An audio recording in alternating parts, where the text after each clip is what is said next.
Welcome to an all-new Downright Sports. I am your host, the notorious sports critic, Brent Reed, coming at you on this very special Friday edition of Downright Sports. We're recording this on an off day, if you will. We're not recording this on our normal scheduled Tuesday night. This is Friday afternoon. I originally was going to do it different. If you've never listened to Downright Sports before, I am your host, Brent Reed, the notorious sports critic. And it is showtime, everybody. And welcome. If you've heard the show before, welcome back. Thank you. And if you're on Facebook right now, trolling around, and you're just like, wait, he's on? You're right. I am on. And we're currently right now live. We're going to have some good conversations today. We're going to touch on a lot of topics. If you've never listened to the show before, well, you should download the podcast at Spotify. That's right, kids. Download the podcast at Spotify. Unfortunately, or if you're lucky enough and you go on Apple Podcasts, or you can find the old episodes, because basically what was happening, and this is stuff that I think is dumb, but it is what it is. The show, the way it was uploaded, basically got hit and flagged because we used to play music on the show. I made adjustments, we stopped doing it, and then all of a sudden we started getting hit with old episodes that's been out for over 10 years. Not 10. Excuse me, old, for about, just to say 10 years. The show's been on for 10 years. In any case, we were getting hit, we were getting flagged, I was getting penalized, and it was stupid. So, kind of had to redo the show, and now it's back. So if you download it based off of the infancy of it is now, you're like, well, there's only a couple episodes. Right, because I had to go back and redo a lot of stuff. But somewhere in the ether, there are old episodes. And more importantly, I sometime over the summer probably going to upload a lot of past shows to I'll take out the stuff like the music that they have such a problem with, which to me is dumb, because one, our show is affiliated with an actual radio station, TJ Chase Radio, and two, if anything, I'm doing whomever's making the complaints the service, because a lot of the music I play and I play on the show, if anything, I'm helping the streams. And I don't benefit because I don't get paid to do this damn show. So I think it's dumb, but it is what it is. You feel me? Anyway, we got some stuff to cover today. We're going to cover, you know what I did not type in my notes? The T's. Gotta have it fine-tuned. We're going to discuss the drama in the NBA with two franchises, and then we're going to discuss Major League Baseball and basically how writers are the fault of why baseball has fallen back behind football, basketball, and then soon either the WNBA or even UFC. So I'll discuss that in the next segment, and we'll talk about that. And then I have something personal I'm going to discuss, and we'll go from there. Q.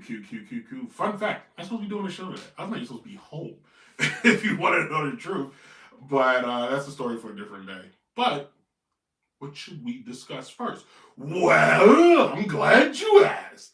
The Jeannie Bust, the daughter of the late great Jimmy Bust, um, basically came out and she kind of discussed her time with the Lakers, but more importantly, the thing that came out is her and the LeBron James of it all, and how both sides probably benefited, but there's been basically Genie tried to trade him to the Clippers. It sounds like a few years ago, and honestly, would have been not to the Clippers, but her trading him would have been the best move for that franchise, in my opinion.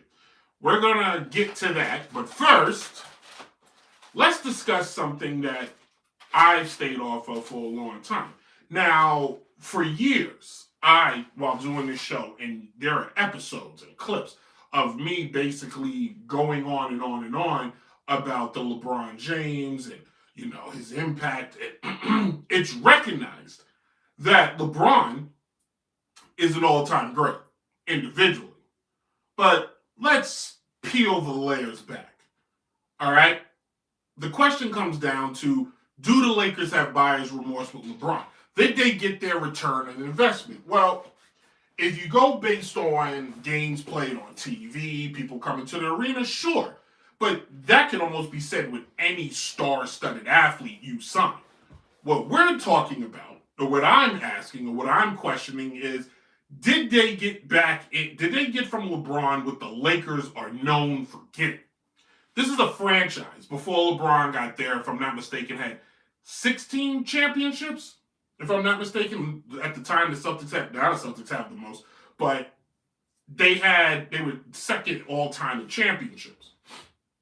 This is a franchise that is cloaked the same way the Yankees are, the Cowboys are, Manchester United. They are their marquee, their name, with Jerry Buss built in the 80s, making this franchise. And before Jerry got there, the Lakers franchise still was rich in history, whether it was the early days in Minneapolis, and then later going to LA, and going to the finals against the Celtics almost every other year, and then countless a few championships here and there in the 70s. They had a history. But it's when Jerry Buss got there and he turned them from just being a regular sports franchise to basically Showtime. So what I did there, making them next level, next tier, beyond compare. Basically, it's not the name on the back as much as it's the name on the front that matters. After Kobe retired, the Lakers was in, they didn't know what really to do. And they didn't draft well for years because they never were in a position to get the first pick because Kobe was going to play, and the team was always like right there and making the playoffs, so they never were close enough to be a first pick. And the way the NBA draft is set up is so stupid and dumb. Not to mention they didn't draft that well. But fast forward, Magic joins the team. They make a couple picks. They get Julius Randolph. They get Ball. They get a couple players, Jordan Clarkson. They have balls. Bring in LeBron James now. Okay? LeBron, before coming to the Lakers, had one of the greatest runs you've ever seen. What was it, 8 straight or 9 straight trips to the NBA Finals? The sad part about that is, it's not sad. He walked away with 3 championships, 2 with Miami, 1 with Cleveland. But he lost more than he won, is all I'm saying. LeBron, now getting older in life, decides that it's time to take his talents to the West Coast. Bluer skies, better weather. He could set himself up in Hollywood as a big shot. Him and his team, was it Rich Paul is his agent? We're going to discuss all that in a second. But basically, he put himself, as I put my shoe back on, he put himself in position to, diversify his portfolio, if you will. Now, let's freeze for a second. Let's freeze. When people compare LeBron to Michael Jordan, the comparisons are always on the court. And now because nobody can make an argument on the court anymore, because it's clear. The argument is clear. From a team standpoint, LeBron James is a lesser value compared to Michael. Michael on the court in his prime, with other talent around him, wins you championships. LeBron, same level of talent as Michael, just gets you to the championship. It's okay, but you don't win many championships. All right? Now, the new argument is, well, Mike's only impact was what he did off the court. He sold t-shirts and sneakers. Well, that's a pretty damn good impact, but what's that to say about LeBron? And his impact. LeBron has a signature shoe, does not stand the test of time like Jordan's. LeBron has, LeBron sells other stuff. He sells movies. His movies. Jordan does Space Jam, all-time great. LeBron does Space Jam, it's an all-time disaster. It's horrible. Terrible. Even with all the Easter eggs and all the special appearances and the references to other shows and movies and alternate universes and etc., wasn't enough to make people want to see that terrible ass movie. Okay?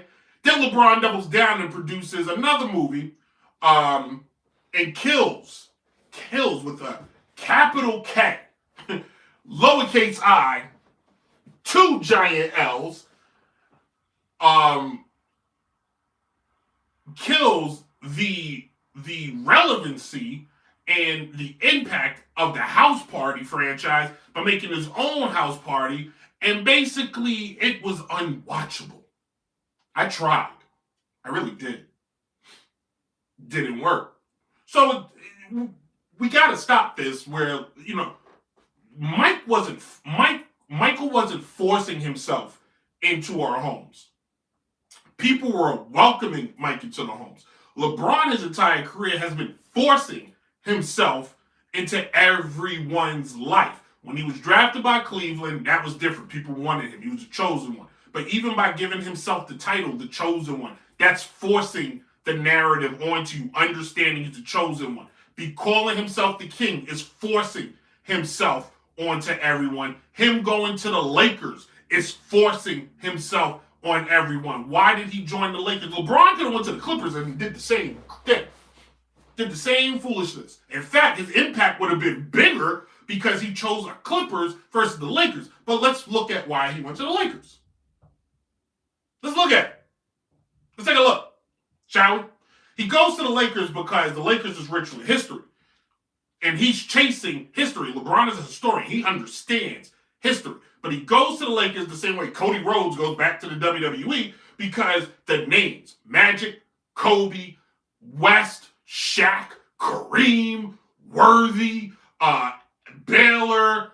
I mean, literally, there's more names and I can't, the brain is cluttered with them. Gasol, Metal World Peace, formerly known as Ron Artest from an older audience. He goes to the Lakers because he knows hitching his wagon to the Lakers is great for the Lakers. And the Lakers aren't stupid. Taking LeBron James is a no-brainer. It puts the team back in relevancy, cha-ching. It puts the team, in their mind, in playoff contention, cha-ching. And it puts them back in a situation where now people consider them contenders, not pretenders.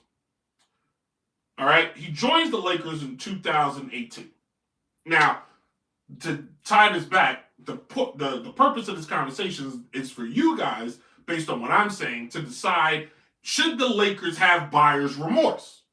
All right? Now, I didn't get that detailed. Lakers 2018, 19 roster. Let's pull up this roster, shall we? Now, here's why we need to know if the Lakers should have buyer's remorse. LeBron's been on the Lakers since 2018, boys and girls. I know, feels like yesterday. His head coach at the time was Luke Walton, Who? No, I'm joking. His head coach at the time was Luke Walton. His roster was Lorenzo Ball. I'm just going to throw out key players, all right? Tyson Chandler, who was much older. Josh Hart, only in his first season. Brandon Ingram, his second season. Kyle Kuzma, his first season. Rajon Rondo, his 12th season. And Lance Stevens in his 8th season. Those are the list of players LeBron had. He doesn't have another box office player. Now, if you want to compare LeBron and Jordan to that, yeah, both of them without box office players don't do anything. But the same can be said with Allen Iverson. The same can be said with Patrick Ewing. The same can be said with Charles Barkley. The same, Tim Duncan. The same can be said with, in fact, Tim Duncan, I'm taking off that. Tim Duncan, if you think about it, did more than a lot of these guys because outside of David Robinson, who was an aging superstar, Tony Parker was not a considered superstar. Manu Ginobili was not a considered superstar. Bruce Bowen, not a considered superstar. So, Tim Duncan basically was the center of the universe for the Spurs. But let's get back to the topic of the conversation. That's LeBron's team. Now, this is LeBron James. He's taking more, and he's taking less, and done more. LeBron can take dirt and build a castle. Well, not that season. 37-45. So what did LeBron do? In pure LeBron fashion, probably went to the front office and whined and complained and said, give me a star. I need a star. Good God, I need a star.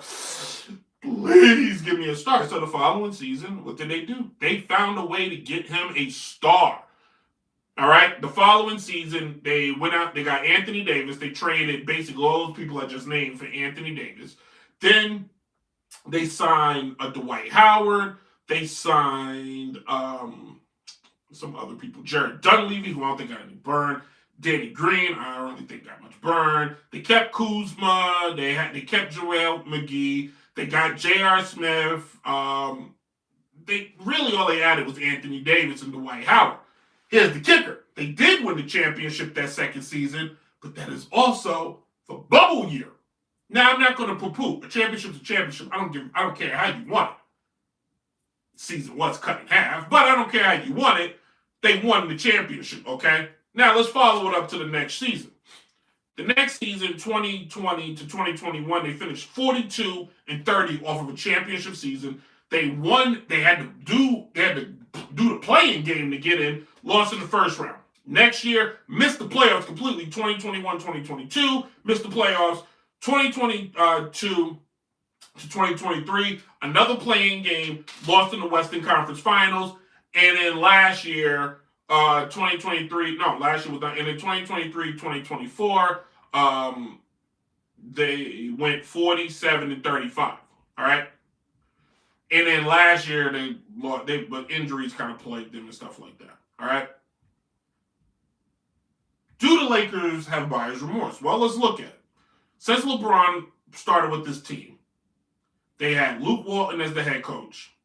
Frank Vogel won a championship, second year, third year, fired for Devin Hammond, who went 43-39, lost in the Western Conference Finals, still wasn't in, and then the following year went back to the Western Conference Finals and lost again, and then was fired for J.J. Redick because LeBron and J.J. Redick shared a podcast and some wine, and LeBron and JJ, they were just, oh my God, this is amazing. I love JJ. And then they lost in the Western Conference Finals again. And now fast forward to this season, where they're 26-17. They came off to a hot start. They're sixth in the West. Without LeBron, they were one of the best teams. LeBron came back, and now players got to take a back seat because LeBron sucks up a lot of oxygen. And JJ Redick has been very vocal on how the team performs with him on the court without saying his name. And now the organization doesn't even care what they say about him. That kid sounds like buyer's remorse. Again, if you remember, if you paid attention, if you guys just tuning in, I started this by saying LeBron is not being welcomed into homes. He is forcing himself in. There's no better proof in that than LeBron having the Lakers draft his son, who did not play at USC, and when he did, only averaged 5 points in like 4 games, which is pretty good. You didn't play, but when you did, you scored. And when he got to the team, basically they had to find a spot for him. As if the Lakers are some little league high school team or even a pickup rec league team or a vanity project. And with that, they still made it to the Western Conference Finals. Why, you ask? Because they got Luka Doncic, because the ownership somehow, now either LeBron made this move or the ownership just said, forget about it, and got rid of Anthony Davis, who, yes, they did get a championship with, but the rest of the time was basically an episode of The Nanny for the first like 5, 6 seasons. Will he play? Won't he play? Will Maxwell Sheffield marry her? Will he not marry her? That was Anthony Davis. Will he play? Won't he play? The Lakers said, let's go get somebody that is at least younger and at least a bigger name and a bigger draw and someone we can build on in the future. Let's go get Luka. All right? And now Luka and Austin Rivers, they're having a fantastic season together, combined. Let's get back to LeBron and the Lakers, and are they having buyer's remorse, and should have Jeanie Buss traded him? Yes. The time that had traded LeBron might have been 2 years ago, when he still had a lot of value. Tons of value. He's value now. Problem is you can't trade LeBron's under the, I believe he has a no trade clause in his contract. Ooh. Again, forcing himself into your home. This is a man, when he was on Cleveland, dominated the conversation, told the organization what to do. They kept Mike Woodson for many, many years, but after he went to Miami, suited himself up, shown basically that he can do whatever he wants. He went back to Cleveland because Pat Riley wasn't going to allow that crap in Miami. So he goes to Cleveland. Cleveland has the head coach. He embarrasses the head coach. If you want to know why your kids today can't play for a head coach, if you want to know why players in the NBA disrespect their head coach, the proof is sitting in LA wearing number 23. If you want to know when the head coach came to die, it's there.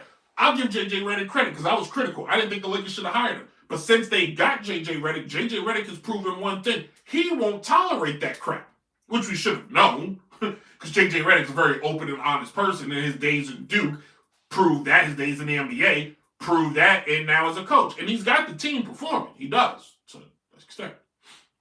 If you're the Lakers organization right now, to go on a tangent, and you're this close to going back to the Western Conference Finals or almost not even making the playoffs, why not make an arrangement with LeBron now and trade him to wherever he wants to go? Trade him and his kid as a package and send them wherever they want to go. Seriously. I don't see why not trade him to Golden State. Let them old guys do their thing one more time and relive the Team USA, whatever. Okay, let them relive that. I'm not saying LeBron James isn't a great top 3 greatest players of all time. He isn't. But you can be a genius and still a bad person. I'm not saying he's a bad person, but you get what I'm saying. You can be the smartest guy in the world and still be wrong. He's the greatest. He's one of the greatest players of all time, but he's still wrong. LeBron was whether it's a situation with Stephen A. Smith, him stepping to Stephen A. Smith, and for those of you listening out there, if you heard other people on TV, well, that was my son. First of all, LeBron's son is a grown man. Grown. He is a professional athlete. He is not, I repeat, he is not free from criticism. All right? And if LeBron can't handle that, well, you need to check yourself, dear boy. You do. All right? That's number 1. Number 2, has LeBron taken lesser talent and done a lot with? Yeah, sure. But when you stack him, and this is where we tie this up with a bow. And for those of you out there that live in this fantasy world where LeBron is an all-time great Laker, you need to literally stop with the drugs. Stop drinking, stop vaping, stop whatever. Go to rehab, have a look in the mirror, and ask yourself on this day, wow, I see life so much clearer now I'm off drugs.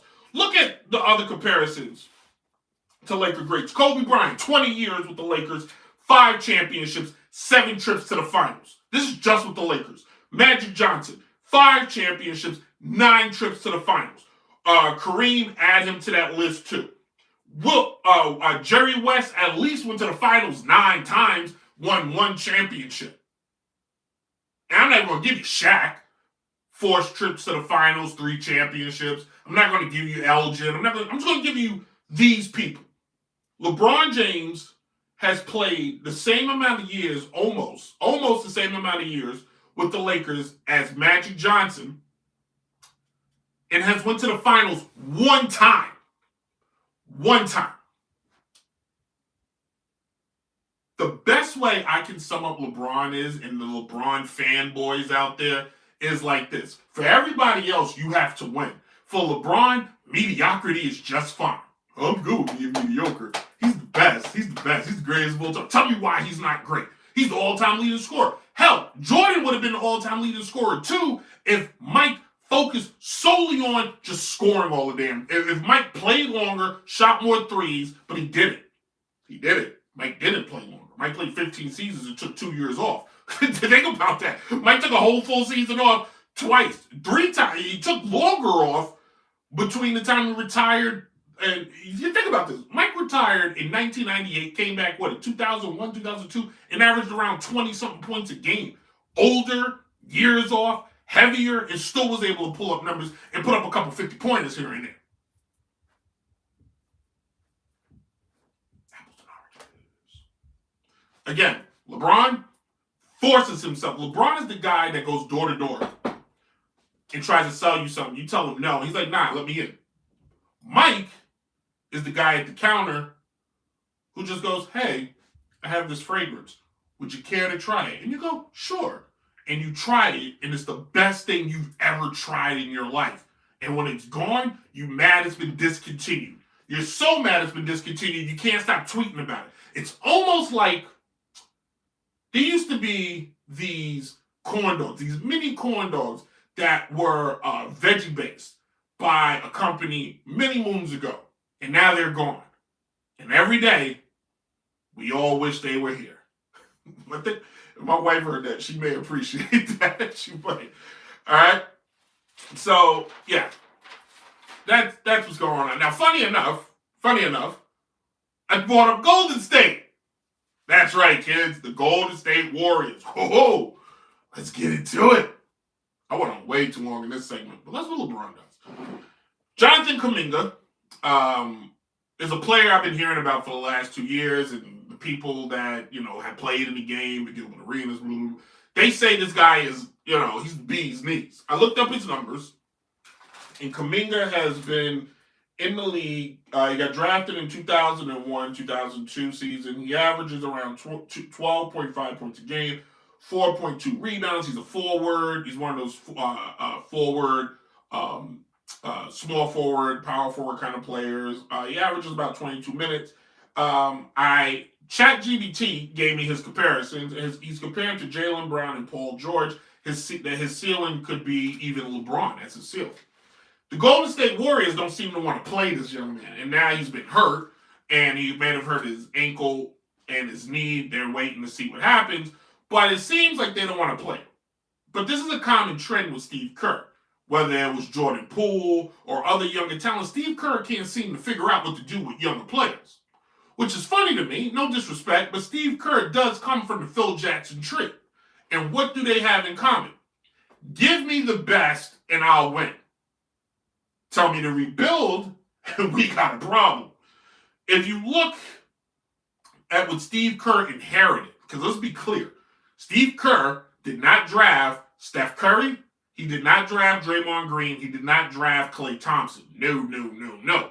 Those three young men played for, they played, was molded, was forged, and built by Mark Jackson, who has not coached in the league since, which is another conversation for a different day. But if you look at what Steve Kerr does with younger talent, he doesn't know how to play them.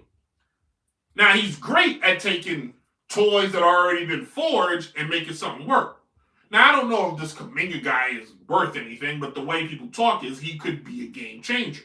I feel like if he was, he probably would get more burn. But perhaps Kuminga can't get on the damn court because Draymond Green, old ass, won't go sit down.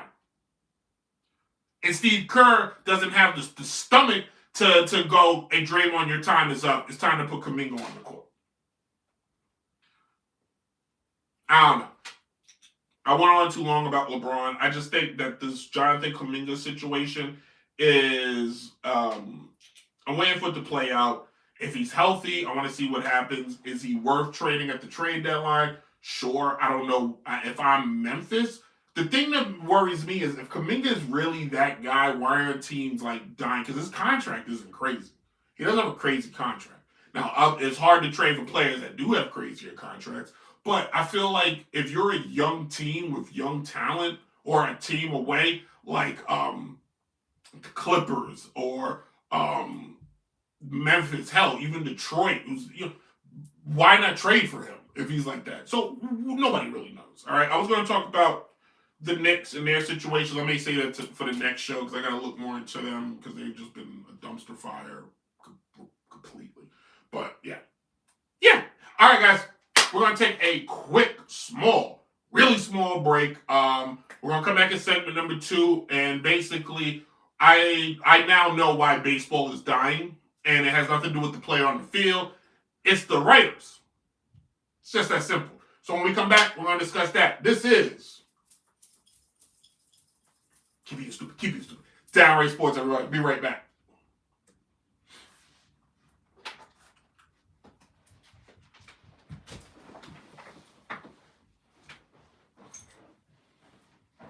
G-Town,